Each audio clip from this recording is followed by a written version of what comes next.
First, thank you again for joining me in this conversation. I hope you're all doing well and you're keeping your spirits high despite all the news and the uncertainty of everything. And I'm seeing all like smiling faces and familiar faces. So this is my highlight of the day, the week actually. And I want to share with you that I think this week, I find my analogy is that I'm getting an MBA in patience and innovation. And patient because I think I'm a bit type A, so I had to relinquish a lot of control over the past few months at home and at work. And innovation because, you know, building the Zoom series and the collective together, I've been pushed to use a lot of those new tools fast. So what I can tell you is I'm learning a lot. It comes with weekly homework for sure, and often surprise tests. So I feel very elated to my teenage kids. But I want to say that I will definitely invite you all to a graduation party if I ever get there. So we'll do a one graduation. I think we all should graduate because this has been an MBA in patience and innovation for everybody. So that's my 2 cents. So I'm very excited because we're presenting this new format. First, because again, the idea came from all of you, but also because I'm very happy that the participants are members of our community. So that's really, I think, you know, this perfect circle where we're all part of it. So before I introduce them, I wanted to exchange a little bit with you, give you a little bit of an update on this series. So we had 2 series that we finished. Last week we talked a little bit on different subject. And what I want to say today, where it's entrepreneurs versus corporate, or entrepreneurs and corporate. Next week on June 3rd, I will be focusing on LinkedIn, because I connected with my LinkedIn guy and he sent me a whole list of tips and tricks and things like that. So next week, June 3rd, will be on LinkedIn. And the following June 10th, what I would like to do is interview people who have pivoted career. So people who have been in one career and are doing something unrelated or different. So if you're one of them, please send me an email or a pin or whatnot. I spoke with a woman today who had been a lawyer and started a whole different position. So that's one of them. I have a friend who's a math teacher and became a florist. That's another one of them. But if any of you have, want to participate, you're welcome. And then after that, I will also ask you for your ideas or anything you would like to hear. So that's where, you know, let me know if there's a specific subject. If it's career strategy related, I'm happy to dive in and go more into it. And a little update on the collective. I want to share that now we have 3 collectives that are up and running, and the exchange in each group has really been impressive. First, really because of the generosity of every member of the team. I think the kindness to each other, the willingness to help each other, the intelligence of the information, it's fantastic. And I think each collective is I already see as having a bit of their own personality, and, you know, they're going in their own direction. So I'm trying to make sure that they exchange, that they cross-pollinate, but it's really interesting to see each one of them going in their own direction. And I know Monique is here, so we're working on collective number 4, which will be wellness. So let's work on that. So enough about me talking. What I'm going to do now is start presenting the 3 participants. They both had experience in the corporate world and had their own company, so they had an entrepreneurial experience. I'm going to start with asking a few questions. They're all there. And then in, you know, maybe 20 minutes, I will let you all jump in and ask your questions. The first participant is Sophie Morice. So she started her company at 22 years old, importing clothing from in South Africa. She's opened numerous businesses, including her own vinyl record store. and a communication agency in Paris. And when she moved to New York, she began to transition out of entrepreneurship, and she joined in 2009 the corporate environment. But I know that she comes from a family of entrepreneurs, so I guess it's in her blood. Sophie, then we have Alice. Alice Ritter is a dear friend of mine too. She's New York-based designer. She started also as a music publicist. There's going to be a common thread between all three. She arrived in New York and she followed her passion, starting in fashion, founding Alice Studio, designing one-of-a-kind handmade pieces. And now she is back in the corporate world, working as a design director at Ivory Ella. And Nicolas, that some of you know from the questions, previous Zooms, has had 25 years of experience in corporate roles, consultancy, and entrepreneurship. And after spending 18 years at various media companies and also a lot of music, he founded and served as the CEO of Yellow Spa that opened its first location in New York City in 2007. And he's now partner of Group of Humans, a worldwide branding and creative agency. So this is a little bit on our guests. And we had a Monday call together, and it was supposed to be 15 minutes, like, hey, you know, what are we going to be discussing? And it lasted an hour and a half. And it could have lasted longer because we were, you know, exchanging, and they were having a blast just talking to each other. So I'm going to start with, you know, letting them talk about, I want to say, the benefits of being an entrepreneur. I think everybody who has not yet had entrepreneurial experience thinks that the grass is greener, but there's a lot of, you know, the freedom, ownership of your own brand, etc. So I'm going to let Sophie, Nicolas, and Alice unmute themselves.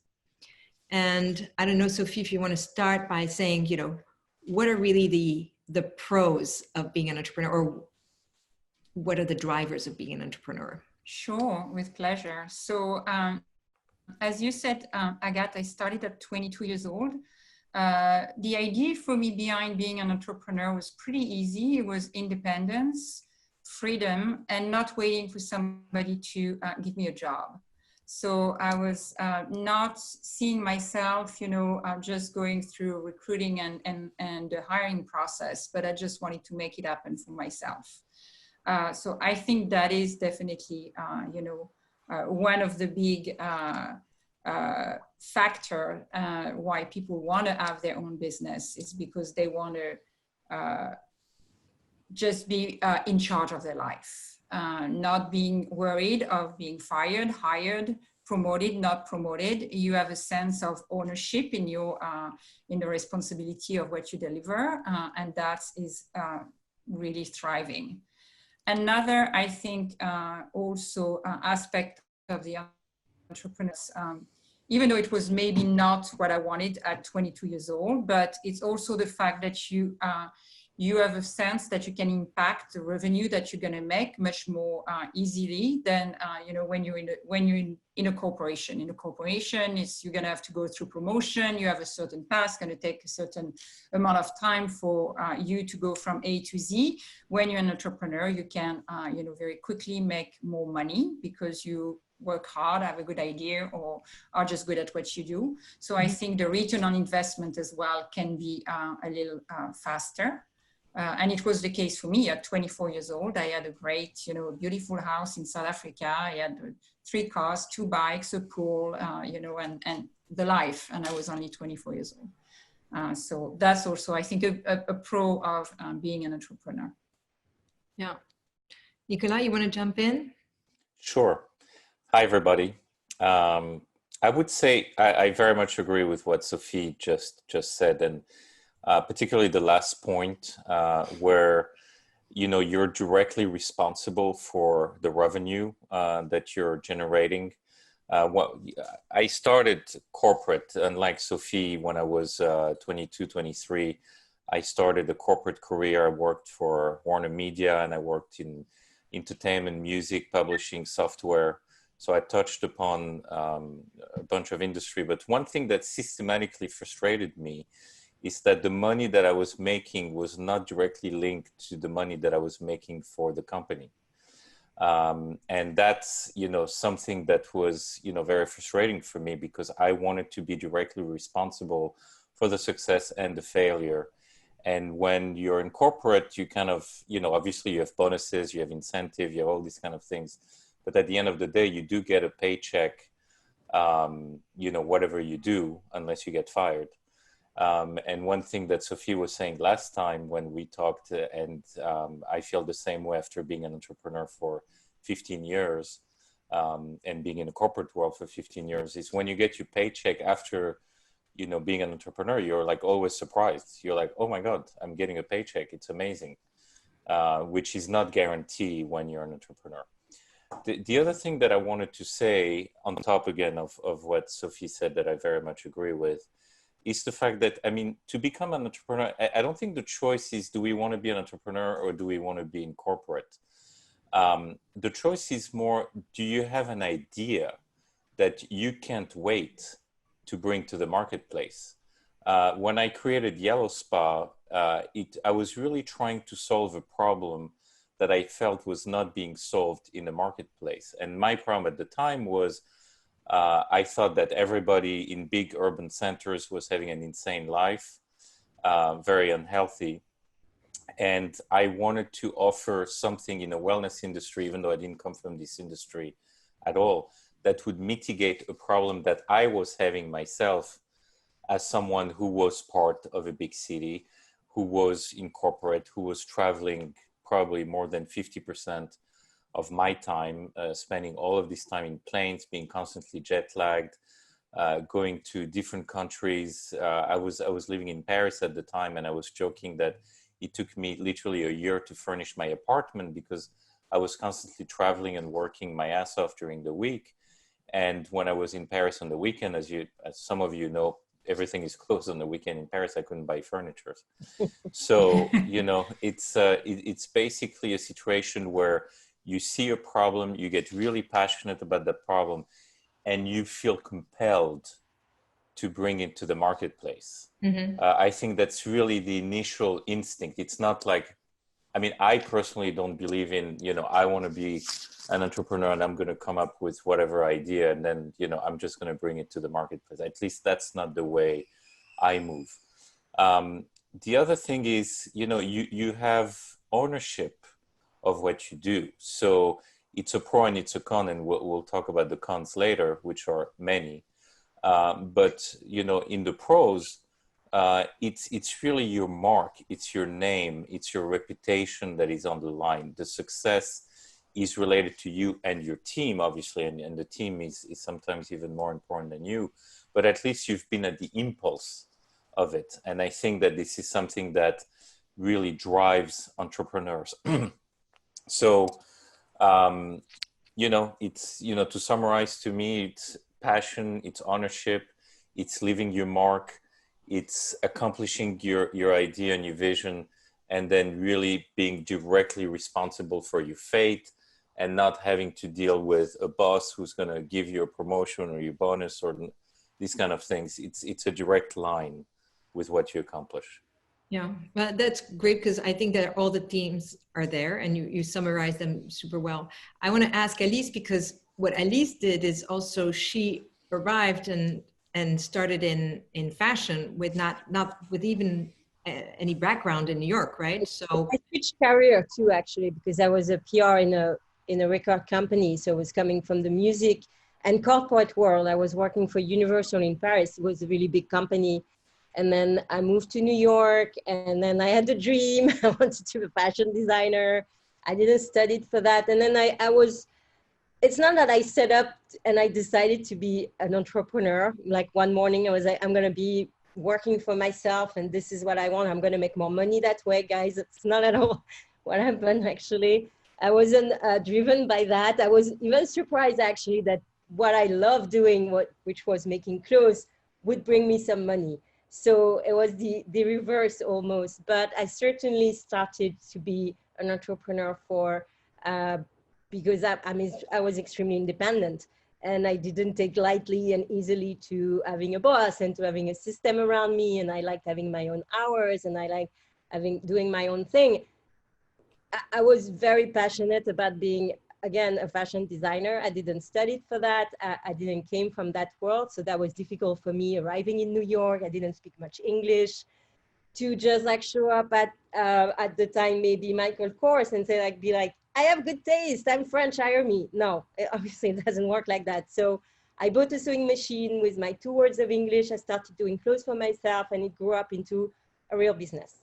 And not that, again, I set up necessarily to be an entrepreneur. I kind of like, it's me. I was like, this is a perfect situation for me. This is my passion.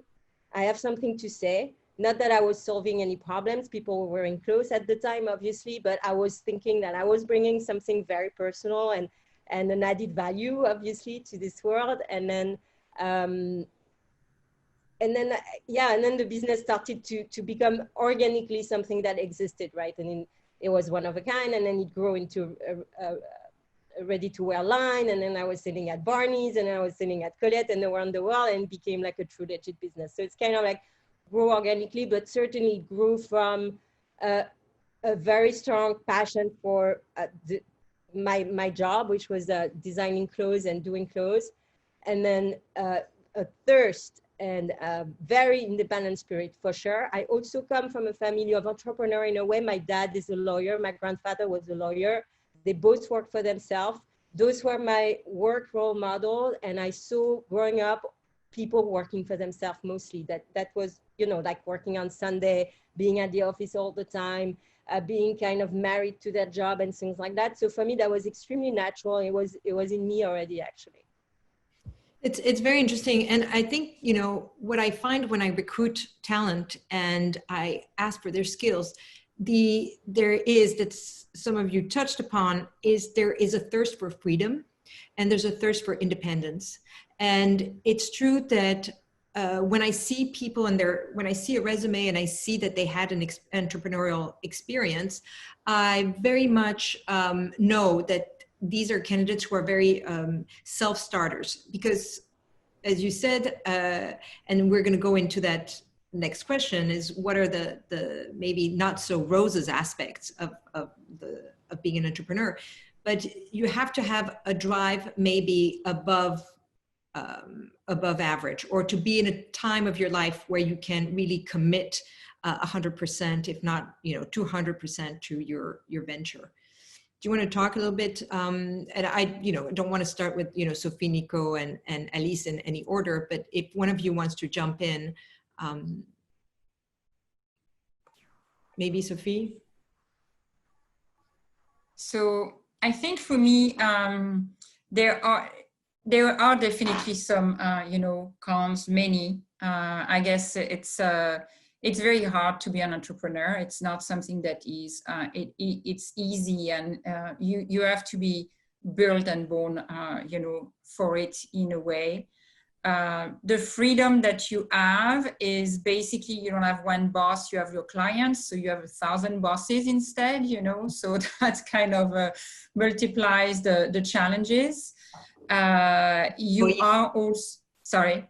And employees too, if you have also employees. Yeah. It's never been a real problem for me. I was lucky in that sense. I never had a big workforce. I think the maximum that at one point was maybe 15 people. So it was not a lot. So I have to say that I was lucky in that sense. That was not a bad experience for me. I know for many people it is complicating. It was not for me.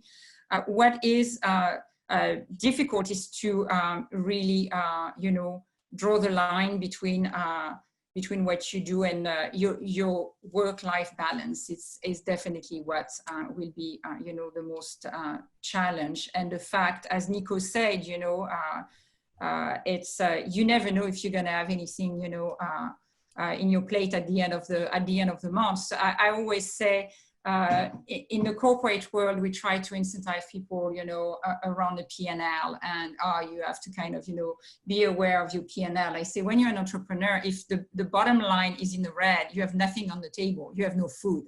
So it's a different, responsibility. Again, you have to really give it all, and you don't have a lot of room for mistake. So it holds you accountable, like nothing else, because you are in charge, and there is not a lot of room for error, for sure.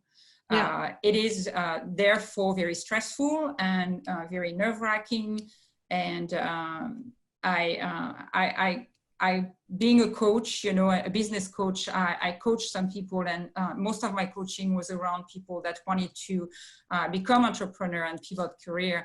And the first session was always about challenging them and trying to really reconsider the idea. If they came to the second session, I was like, yeah, maybe there is potential then. Maybe you can be an entrepreneur.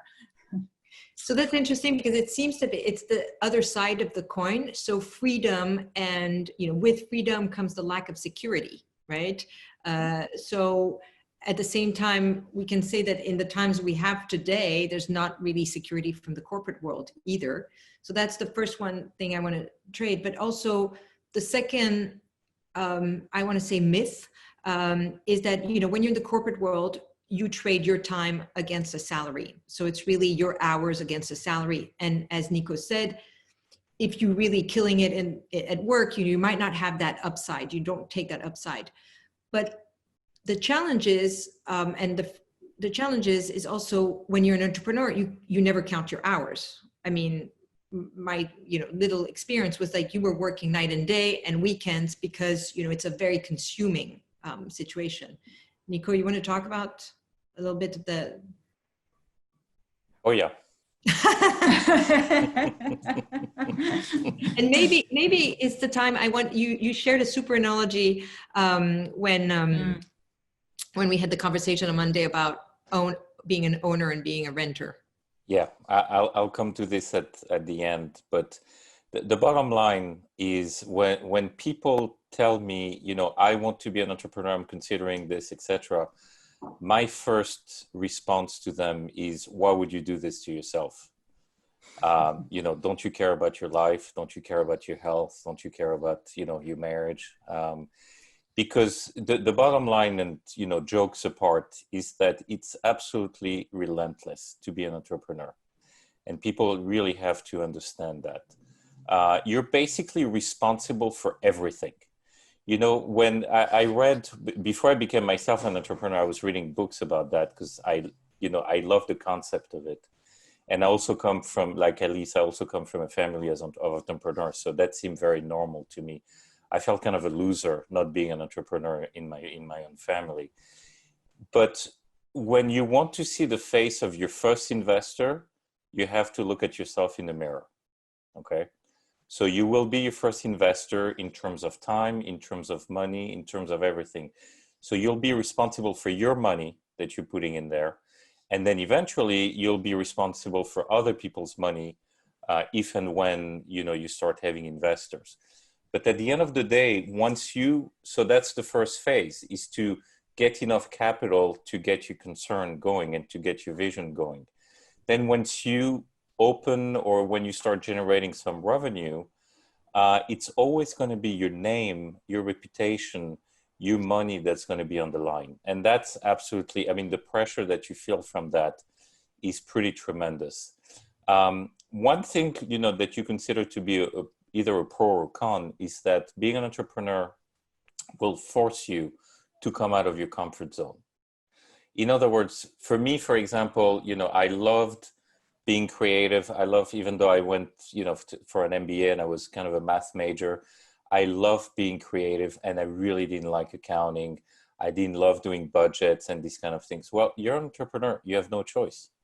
Again, this is your money. This is the money of your family. This is the money of other people that is on the line. So you need to know exactly where you're going to the best of your ability, and you cannot escape. You cannot fake anything, because it's always your reputation and your skills on the line. again, pro and cons, it's, it's an incredible adventure, but you will find yourself with crazy situation to solve. You might have a huge fight with your landlord. You might have, a major leak in the business. You might have one of your employee, getting sick and suing you as a result. You might, there are so many things that can happen when, again, it's really, you on the line systematically. And, finally, and it's something that Sophie was saying as well, you have many stakeholders when you're an entrepreneur. You have your clients, obviously, you have your employees, you have your investors, you have your creditors. And so when things are good, everybody loves you. But when things turn bad, they all start hating you. And when you have like 5 different kinds of stakeholders knocking on your door, complaining, clients complaining, employees complaining, investors complaining, banks knocking on the door, say, where's my, payment for the line of credit? And everything always happens at the same time. Just imagine, what it's going to do to you. So to go back to the analogy that Agathe was talking about, to me, it's very much like owning your own house versus renting your house. Both bring different sets of satisfaction and stress. You own your own house. It's your name, it's your money. If anything goes wrong in the house, the boiler explodes, it's for you to solve it. But at the end of the day, it's something that you can make your own, and that you feel a real sense of pride of. If it's a rented house, something goes wrong in the house, at the end of the day, it's not your house, so you don't feel the same level of stress and commitment, but you will never own it. So I want to continue with Elise, because you touched upon something that was really interesting, and that I was struggling too, because I think that there's the left brain, right brain. When you're an entrepreneur, and Elise, I think you're very, it's very precise for you because you were a designer, right? So you were creative. And as Nico said, there's the part where you are creative, and then there's the part where you are left brain, organization, admin, finance, etc. How do you juggle the two? Because I felt I was, almost not dyslexic, but I don't know, have double split personality at some point. How do you manage the two and keep yourself, especially as a designer? Look, I mean, I major in economics, so I'm creative, but I also like mathematics, and I can be very organized when I want to. I'm not that keen and excited by admin stuff. No one is, right? But when it's, especially, I think Nicolas, you said something about you're managing someone else's money most of the time. I mean, oftentimes when you're an entrepreneur, the seed money is friends and family. It's not necessarily your money, so you're especially careful with that. First of all, you have it's not just like all independence and fun and games. You have people you are accountable to, and investors and friends and family are the first one most often. So you have to be careful with that. And I found myself being often more careful with other people's money than my own. So I was careful with it. Obviously, I had subcontractors like everyone else. I had CPA, I had someone to do my expenses and stuff like that. I was paying for those services. And early on, you have to get organized. Even when you just want to be creative, you can't. At the same time, this is also part of the extreme creation that to be an entrepreneur is, right? For me, that's the most creative thing that you can do, whatever you decide to put into the market, being like clothes like myself, or service, or spas, or managing stores. I mean, obviously, being an entrepreneur is all everyday problem solving. You have to plan, you have to have the vision, and this vision comes from being organized and putting numbers on papers and understanding your ins and outs. And one of the best advice I received was from Diane von Furstenberg, who lost her business at some point, right? Because she was the face of it. She was the creative. She was the femme fatale. She didn't need to know what was going in terms of numbers, and at some points some suit to cover, because she didn't know. And then she took back her name. She brought back the name, and she told us at one point we were talking with her at the CFDA, and she was like, as young entrepreneurs,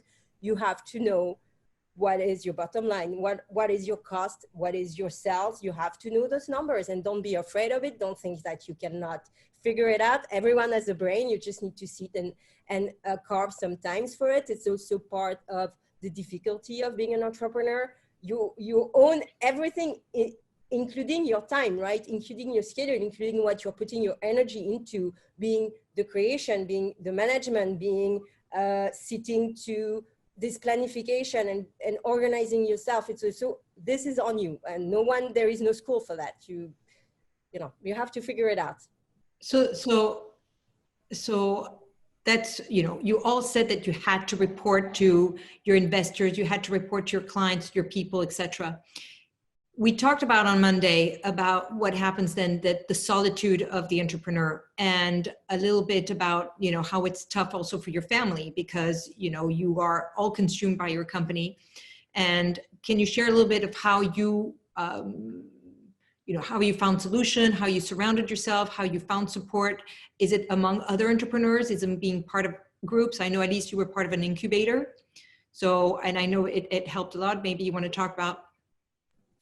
Yeah, I mean, when we started talking with Sophie and Nicolas on Monday, as you mentioned, Agathe, we, as entrepreneurs, we all share the same thing, which is it's very tough mentally. You feel lonely. It's consuming in so many ways. It's 24/7.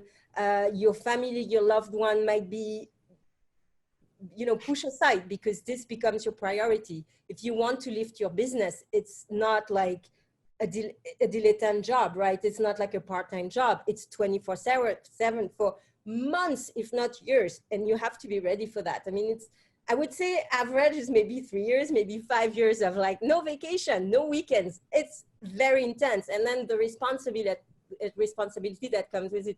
Nicolas, you mentioned that, like employee and finance and things like that. So there is like a true mental health issues that comes with the entrepreneurship, and it's not something that people talk about a lot, because you want to project, right? Because you have to project to your client, to your employee, to your investor that you're strong, that you have the shoulders.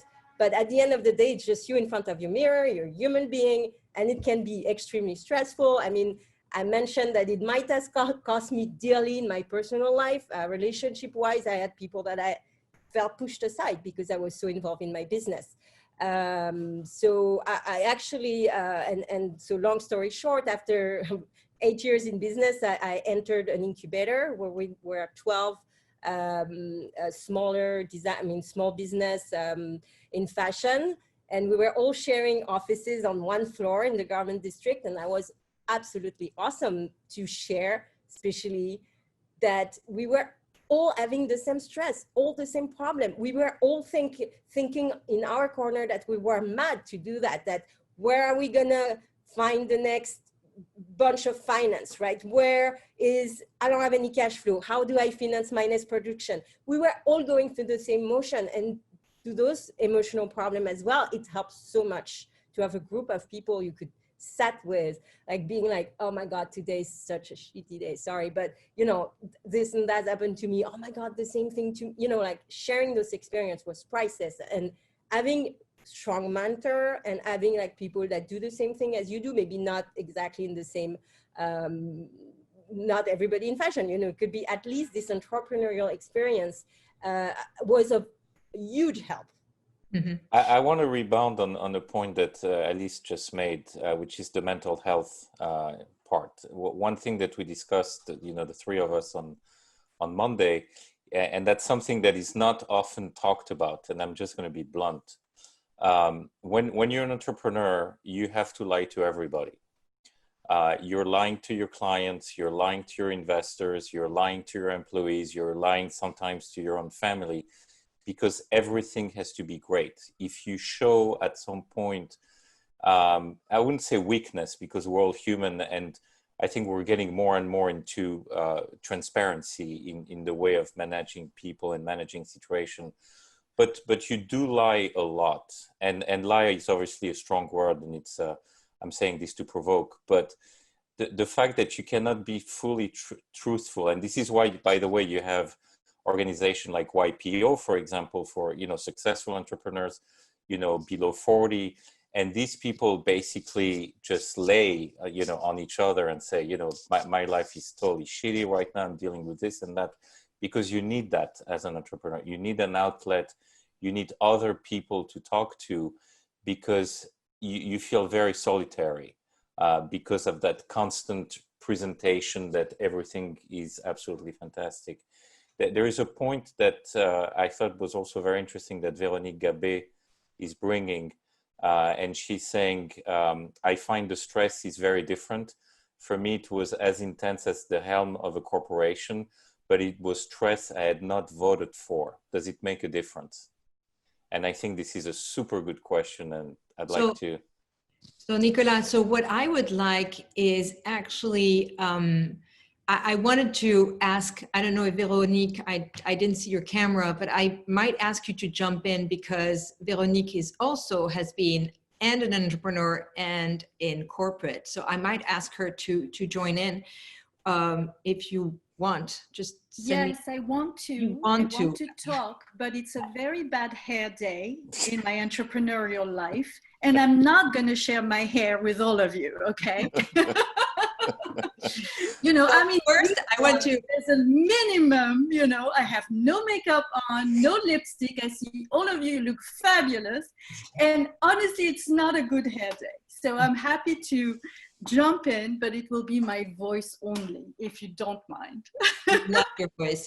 So I'm going to introduce a little bit of Véronique. Véronique is also a dear friend and somebody I've worked with in different capacity. I have a tremendous respect for Véronique, because I have never seen somebody as optimistic and as charismatic and as warm all in one every minute I've seen her. So that's for Véronique. But Véronique was at the helm. I think you were the head of the luxury department for Estée Lauder. So that's when she says she had a lot of pressure in the corporate world.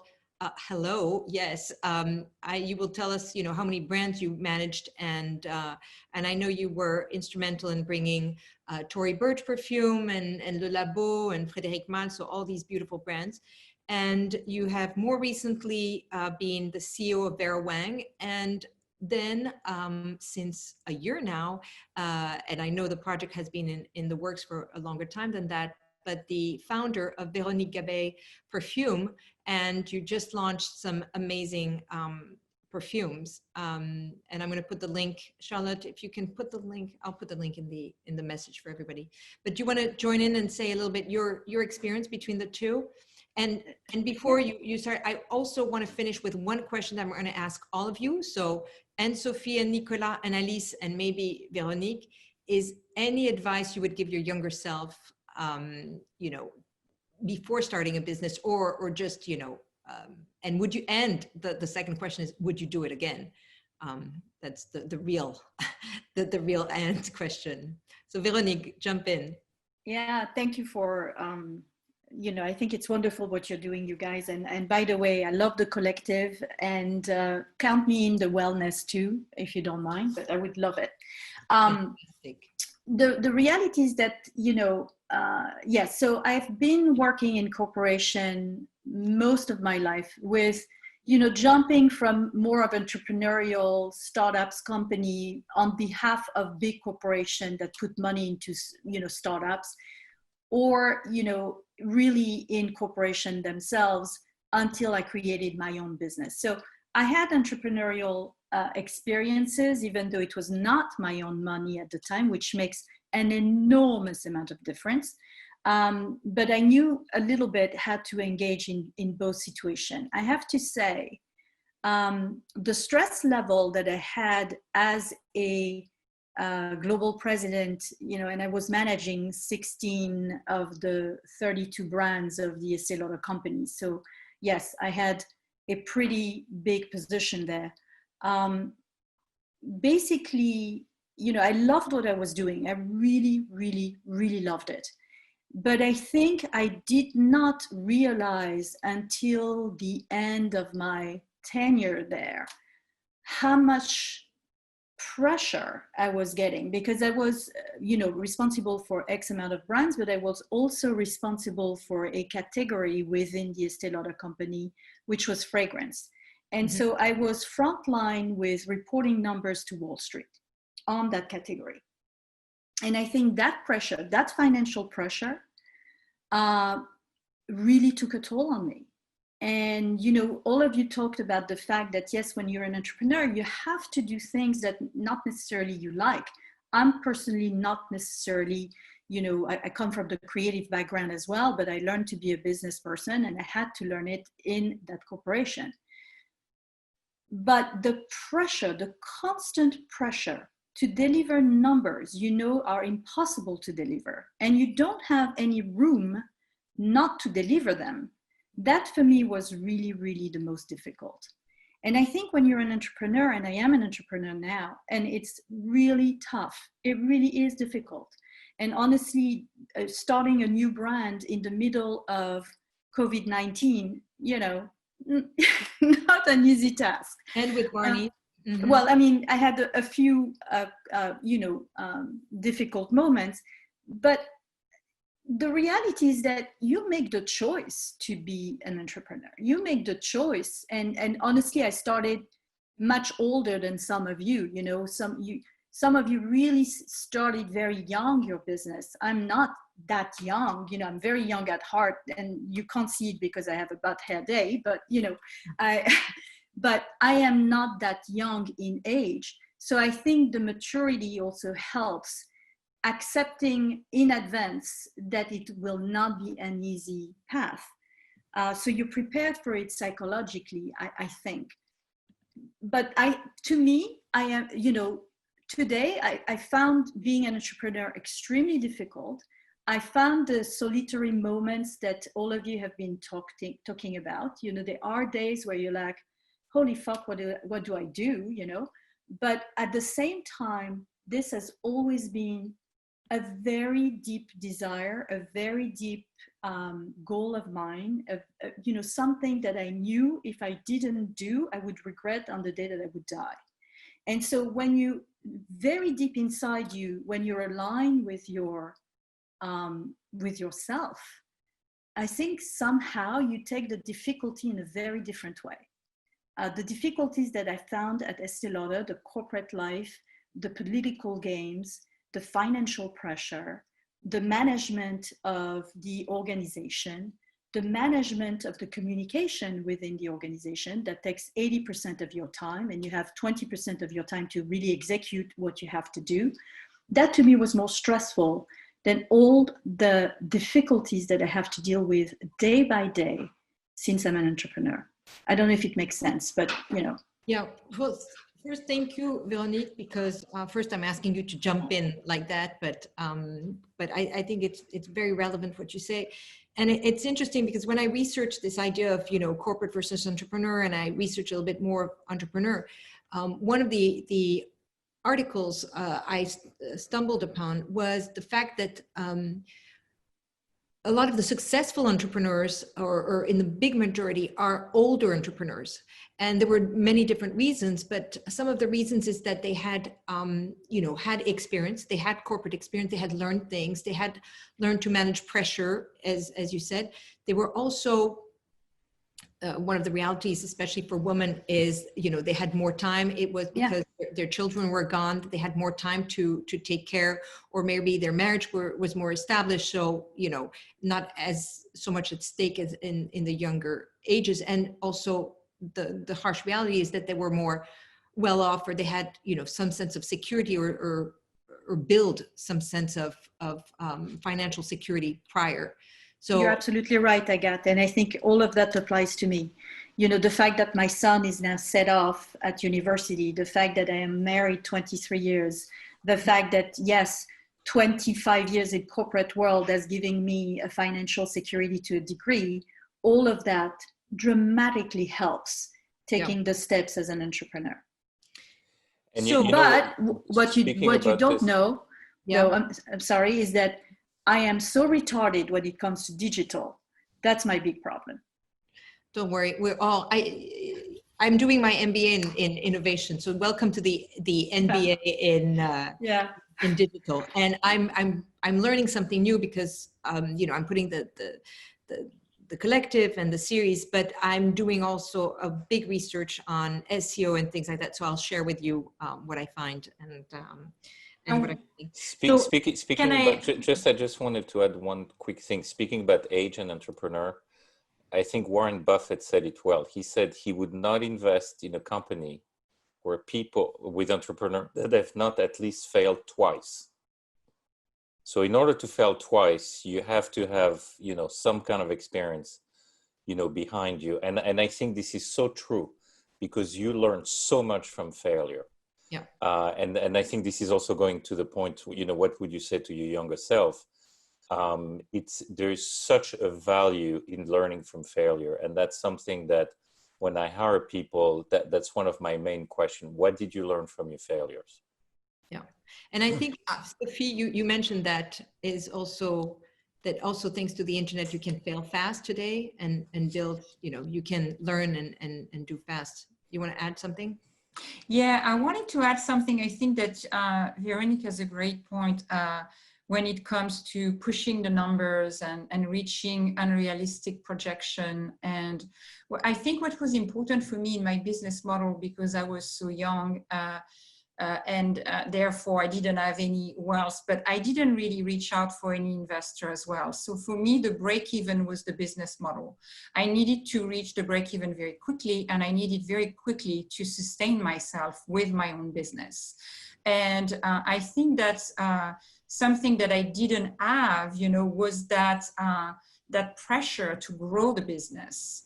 And very quickly, in all the company that I've, you know, started and enjoyed, very quickly I broke even. Very quickly I made a good living out of it, and very quickly I decided not to grow further and not to bring any outside money.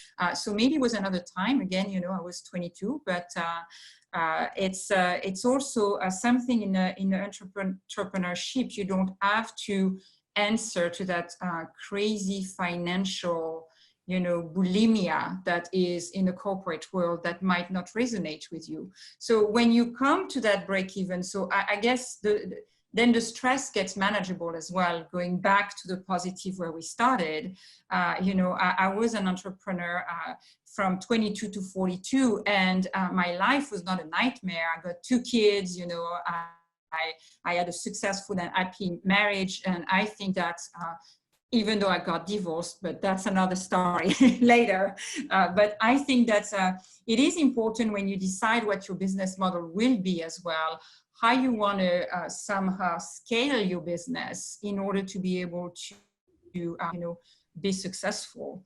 And it doesn't have to be grandiose. You can have a very, you know, sustain you and your family from which you're very happy. And nevertheless, you know, you don't build a big brand, but you are a successful entrepreneur. So I think that's also a light that sometimes we forget, and even more so when we come from corporate, where everything is big and shiny and bling, you know. So first, yes, thank you, because it's true that entrepreneur has many shapes and size, and it goes, you know.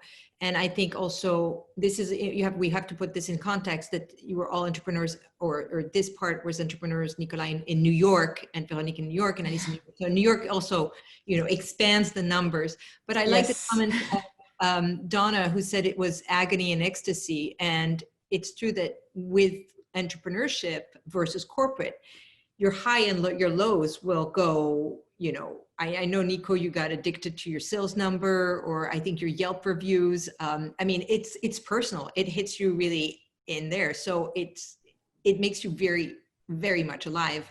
And I know also, I want to go back to the comment that Flore made, Flore, that, you know, the value of entrepreneurship in the corporate world. And I think that you can find, again, a little bit that taste when you're in startup, you know, in small startups where you're asked to do a lot of work. So you can find also the agony and the ecstasy of entrepreneurship in smaller brands. And maybe, Alice, I know, you know, I wanted to ask, you know, for myself, but you're in a company now that functions a bit, is very entrepreneurial. So you having Yeah, I mean, after 10 years at the helm at my own label, I started youngish. I was before 30 years old, and it was certainly too young in terms of experience. I would have greatly benefited to have like more corporate experience before. I didn't know much about marketing. I had to learn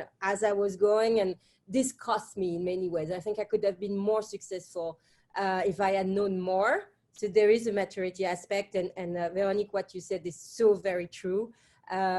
It cost me. I mean, I could say it almost cost me my marriage to have a company. So this has a heavy price to pay indeed. But going forward, so and then I worked for Urban Outfitters, which was like the huge company after having been independent and having like a small label. I was very nimble. I was very flexible.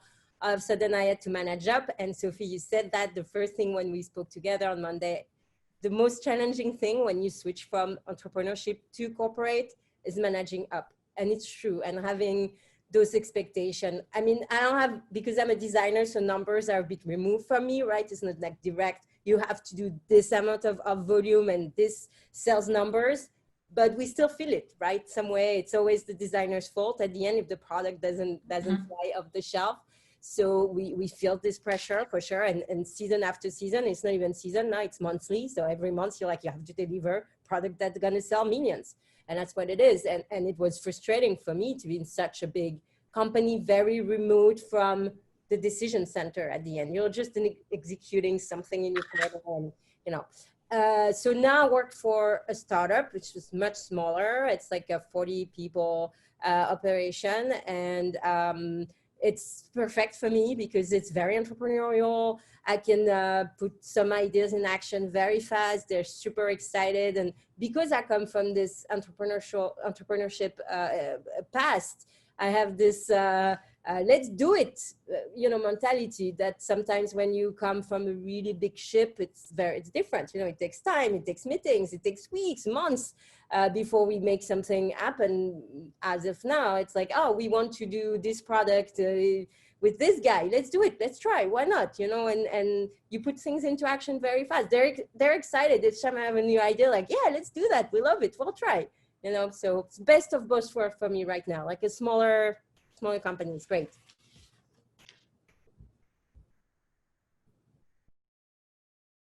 I'm unmuting myself. I wanted to open to all of you if you have questions. If you have questions for each, just, if you want to state your name and you can ask the question to specifically somebody, or if you want to ask questions to the group, please jump in. Did you want to do the advice to ourselves also? I want also, yes. I think Alice said that, being in a small corporate, but yes, give me the advice you would give to yourself. I would just have three of them, and it's kind of me speaking to myself. It's do not start underfunded, because we all have this very romantic, vision of the entrepreneur that starts out of nothing and max out his credit cards and mortgage their home, and then 5 years later they're a billionaire. This happens maybe 1 in a million. If you do start underfunded, you will be under constant stress. You will have to make mostly bad choices in terms of the people that you hire, or people that you have to partner with, or you will make short-term decisions. So do not start underfunded.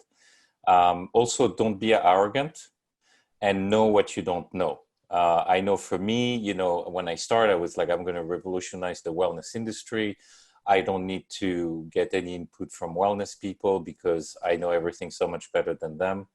Well, I know better now. I should have surrounded myself with people who had a little bit more of expertise, which leads me to my third advice, it's third and final, which is really try as much as possible, and that's not an easy one, but really try to surround yourself with the best possible people that you can find and that you can pay and that you can retain. They can be mentors, they can be employees, they can be, part-time people, but try to not make too many compromises with the people that you surround yourself with, because by definition, you don't know everything. You're not an expert in everything, even though you kind of need to when you're an entrepreneur. And then you will need these people to fill the gaps of what you're lacking. And that's really key. The team is really key. So that's my 3 advice. Yeah, thank you, Nicolas, because that is very important, because it's, I think in entrepreneurship, trust has a different meaning. So yeah. Sophie, did you want to give advice to your younger self, and would you do it again? For me or Sophie? Yeah, Nico, would you do it again? I think so. For the right project with the right people and avoiding these 3 mistakes, yes, I would do it again, because you kind of get addicted to it. Yes. Sophie? I would clearly do it again, yes. It's always been on my mind since I moved to the corporate world, even though I think that I find a lot of pleasure working in a corporate environment for all the reasons that we have stated. But I will clearly do the same path again, and I would clearly consider today going back to entrepreneurship for sure. Yeah. Alice? Yes. For all I said, right? For all, but now that I have more maturity, certainly with the right partner, with the right funding, I would also add to my younger self, I would ask for help, which I have a tendency not to do, and surround myself with the right people, as you say, Nico, is so important. And having mentor, right? Asking to people you admire, who has been there before you. Don't be afraid to ask questions. What is the worst that could happen? You know. Mm-hmm. Mm-hmm. Veronique, I know you're doing it, but any advice you would give, like before starting, or that you've already noticed? Yeah, I mean, as a younger, you know, for me, I've always wanted to do this. So, you know, it took me a long time to jump in. So I would say to my younger self, be a little bit more courageous, you know. I think that's, you know, that's what it took for me. It's like finally not being afraid of what people would say about me, you know. But again, it comes with maturity. I guess I was a slow mover towards that direction. What I would do if I had to redo it, I think a little bit less of wanting to express myself and a little bit more understanding of what consumer really want. And I'm already shifting part of my business. So when Nico talks about failure, I've certainly not failed yet, but it's funny also how crisis helps you reset certain things quickly, because you have to. And to me, what I would say to me now is like, okay, it's not about you necessarily, it's about what you bring to the world. Yeah, beautiful. Beautiful. I think, Veronique, I think it's very interesting because it is, yeah, like, so I'm just going to jump in. I have this video that I've actually used several times when I'm not sure of myself. It's the Elizabeth Gilbert, which is the author of Eat, Pray, Love. And she did a TED Talk where she basically tells, you know, when she started wanting to be a writer and went to school, friends and family were like, what? Who's a writer? Can you even earn a living being a writer? Anyway, it was a long night. And then when she had this big hit, which was called Eat, Pray, Love, which made her $1 million, immediately friends and family started saying, oh, that's never going to happen again. It was a one-hit success. You know, you should never write ever a book again. That's never. And so she dives into the idea that writers and creative people, but I think all of us have a muse. In Greece, in the old times in Greece, you had a muse to help you, inspire you. And so if your work was great because, you know, your muse was really in a good mood that day and she was working well for you, but if your work was not good, well, it was not all about you. So it's not your failure fully, you know, it's your muse was not that being a good sports that day. So I love the idea that Veronique says that, you know, that it's not only about you, it's about the inspiration. It's, you know, you're bringing your highest vision or your potential to everybody. And it's that in that space where you know, you and your customer or you and the world finding what you and the world want together. Anyway, that's a little parenthesis. Any questions? Anybody wants to jump in and have questions?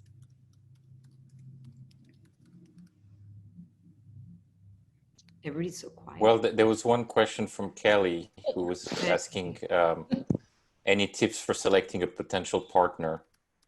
It seems to me like it's kind of a marriage. I started responding, but I'm going to let other people respond. Wait, so tell us about marriage, Nico. Tell us how it is about like marriage. No, she's saying that, but I agree. But I agree with her. It's very much like a marriage. Thank you for the conversation and for your answer, Nicola. That was my comment about it appearing to be a marriage, and I'm just curious if anyone has any thoughts about partnership, when you should consider it, if you should consider it, and if you do consider it, if they have any past experiences they'd like to speak to, or what we should take into consideration if we are to consider partnership. So for myself, I've decided to actually not have a partner. And because I couldn't find someone that at the same time shared very similar values and was complementary. I just couldn't find that person for Yellow Spa. But in my opinion, if you have the right partnership, it's like being in a marriage, to your point.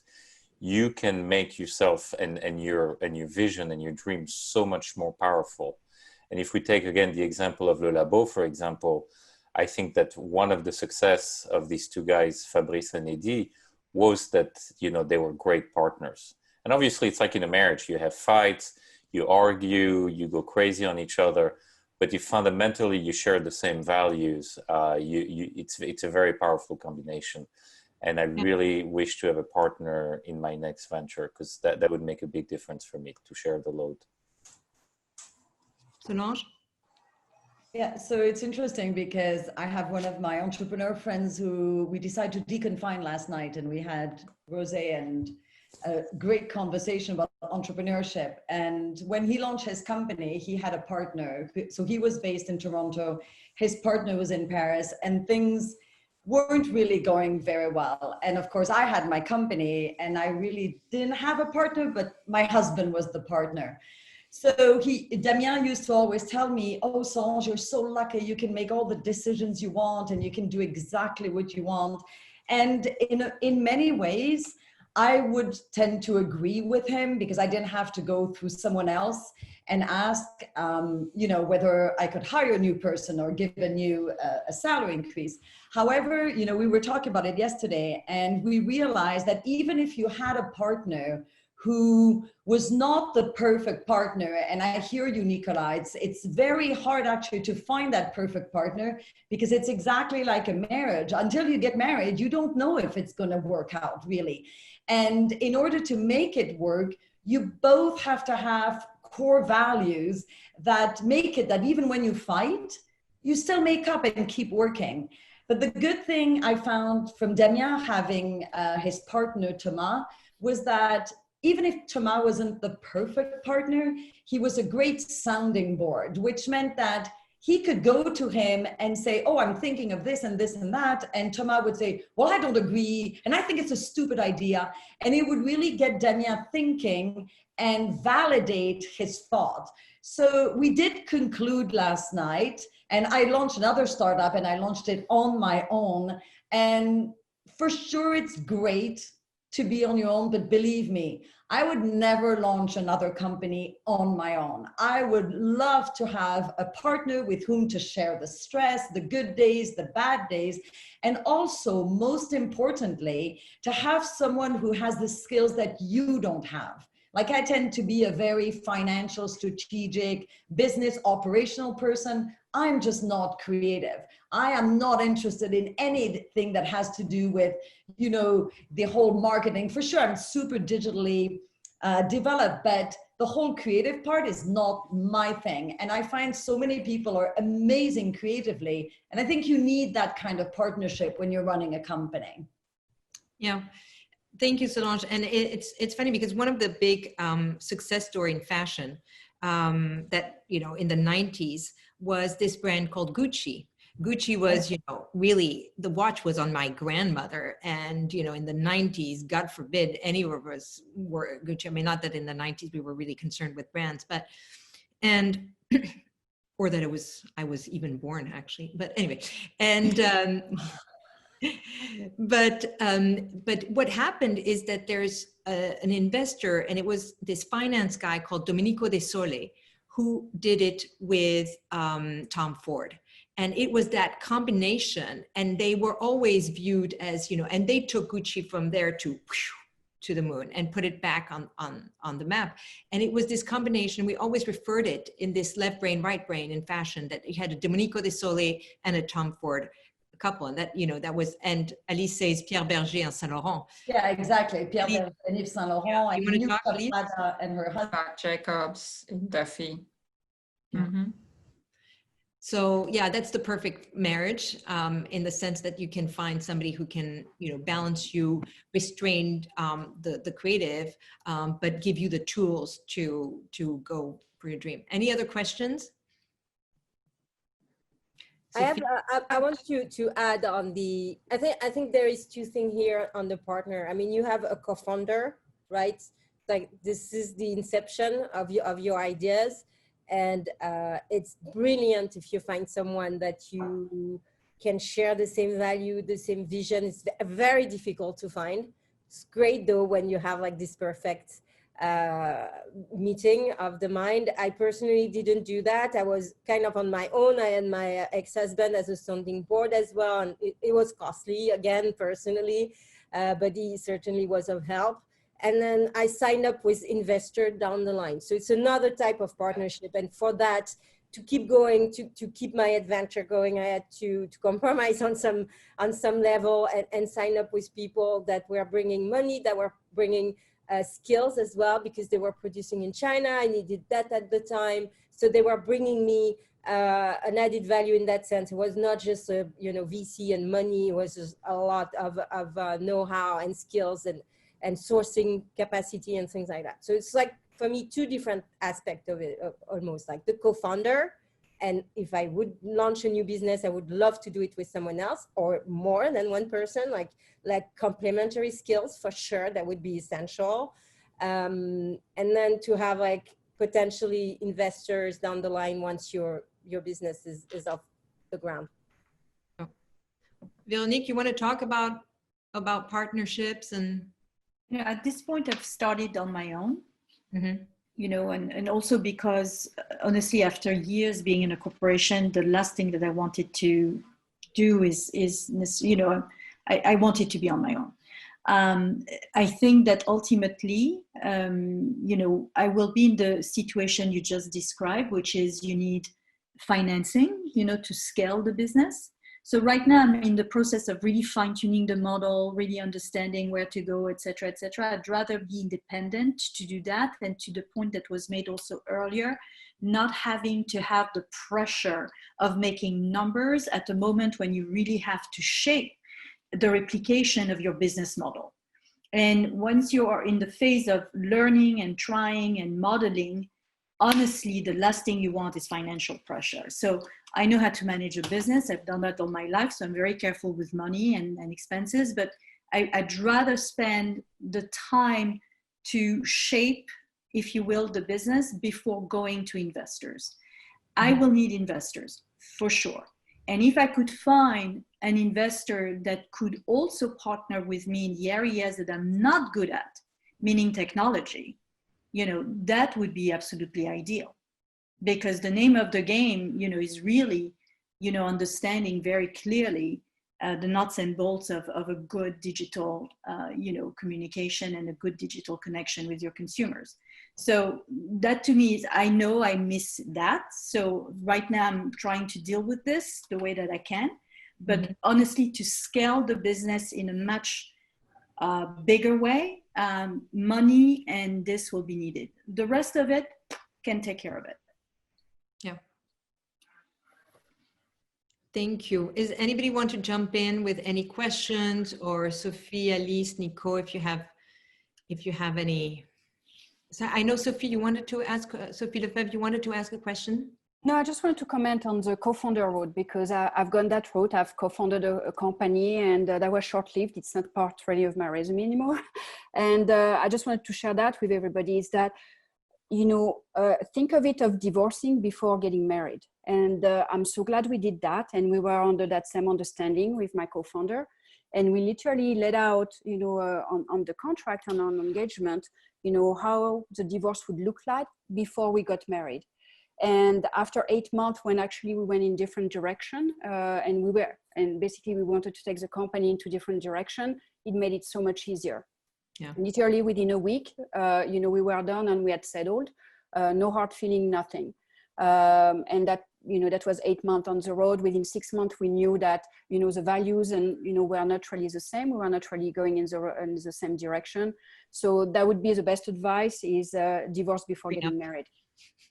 Pretty much.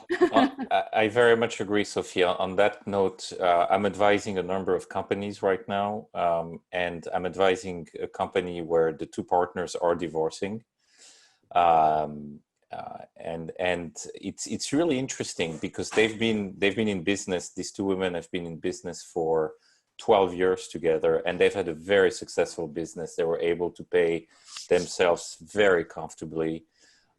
While having fun at the same time.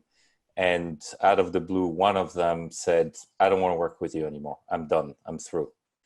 And the other one had no clue why. And I'm advising both of them, but mostly the other one. And I said, well, do you know why she wants a divorce? And she had no clue. And to this day, it's very difficult for them to get to a proper conversation as to why they would want to screw such an incredible situation that they've been having for, you know, 12 years. And so it's like a relationship. If you have a lack of communication, or if things start to, you know, fester in your partnership and you don't at some point have the uncomfortable conversation, things are going to come to an end. It's going to be too late, exactly like in a marriage, and you won't be able to you won't be able to fix it. And so I really find it fascinating that they were able to go for, you know, such a long time having a super successful venture, and then the whole thing is exploding in their face. And that started way before COVID. That started in October. So it's very interesting. So you have to be really, you know, careful when you go into a partnership with someone. Make sure that you have the same kind of drive. But it all comes back to the values, in my opinion. And those are very hard conversations. It's kind of like setting up a wheel. Those are not things that you enjoy doing, but we literally, you know, spend an entire week doing it. And we are both very thankful for it, that we've done it. And that would have been successful. That would have been the same thing. I mean, just happened not to work, but, you know. Mm-hmm. And that made our relationship very comfortable, actually, and very transparent from the get-go. So, Sophie, there's a question for you by Monique. Besides financial, what are some of the points of concession to consider with a divorce in a partnership? So, the share of the business is one thing, for sure. It's if the business is going to be dismantled, how that's going to look like. So, for example, you know, even intellectual property, you know, whomever comes up with the name, the concept, etc. And that's something that you can put in the contract ahead of time, but then you can decide when you divorce. So for example, that's like a methodology that we had put together, and I still have other territories within the United States that I can use it. I cannot use it in certain states because I actually left that with my co-founder. I have not acted on it at this point in time. The branding on everything was left with him, but you know, you decide, and interestingly enough is as you talk about it and as you define the business model that you're going to go through, that's how you're going to come to your contract, and that's what you're going to put in your contract. Thank you. Does anybody want to jump in to have more? And I want to say first, thank you all. Thank you, Sophie, Morice, Nicolas, and Alice to have jumped in. And this is what the collective is, or the Sur Mesure Zoom is. You get 3, but you get 4 for the price of 3 because we had Véronique on top that joined in impromptu. So I'm fascinated because I think this is a very rich mini community that we're building. And, you know, from Monique, who asked to create the wellness, but this exchange of information, I find very, very genuine and candid, and in a safe environment with generosity is really, I don't know, everything I would wish for. So thank you all for being there. And again, so next week I want to do LinkedIn, because I think we can all use a little refresh on LinkedIn. But let me know if having people discuss about, you know, career pivot, people who have pivoted would be interesting.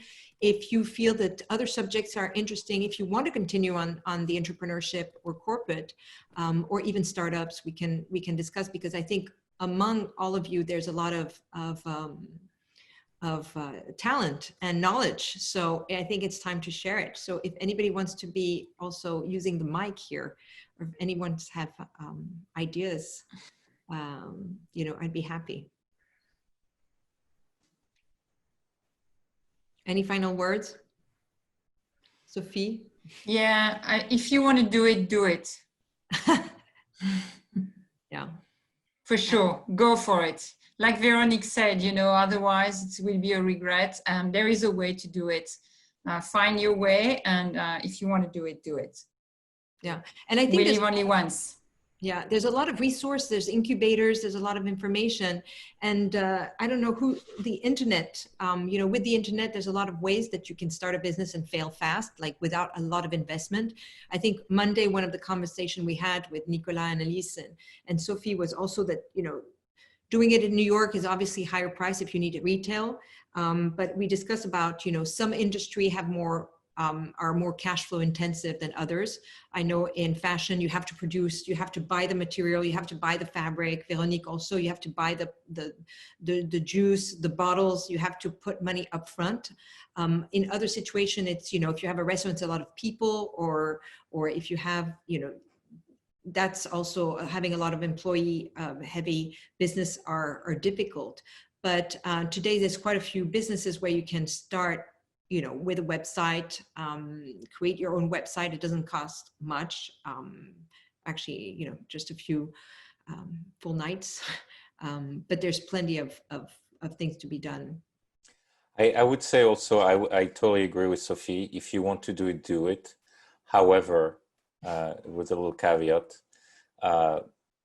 be ready for what you'll be encountering. It's like, you know, it's like having children. It's like, you know, you got to be ready for that.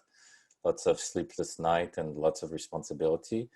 But it's also, you know, be like, it's an incredible exercise in getting to know yourself. You're going to know aspect of yourself that you could have probably not discovered, you know, in a different way. And as Veronique was saying, you know, she also did it because she didn't want to have a regret in her life. She didn't want to be on her deathbed and said, shit, you know, I would have loved to do that in my life and I didn't do it. And I had the same. And I think that most entrepreneurs went through that. But fundamentally, do it because you're trying to solve a problem that is larger than you. And I think that's really the key point. You're trying, it's not because you're going to love the lifestyle. It's because you're trying to solve a problem that is larger than you. Mm-hmm. Well said. Thank you, Nico. Elise, do you want a few words? If not, we'll no, I mean, it will echo what all the entrepreneur here knows. It's just about passion, right? I mean, either like finding your niche, just it's corny to say follow your heart and blah blah blah, but it's kind of what it is actually. No fear. And again, another advice I would give my younger self, it's like, what really, no fear, go for it. Just go for it. Okay. Well, we ended it up on a positive note. So, and since, as I mentioned the article, you know, the older you are, the most likelihood you have to succeed. So, you know, time is relative. So on that note, thank you all for participating. Thank you for all your questions. Really, really you're my highlight of the week, all of you. And, you know, friends and people I've met recently online. I cannot tell you how one day we are all having a live drinks together. That will be so nice. Wishing you all a great rest of the week, and I'll see you next Wednesday for LinkedIn. Bye.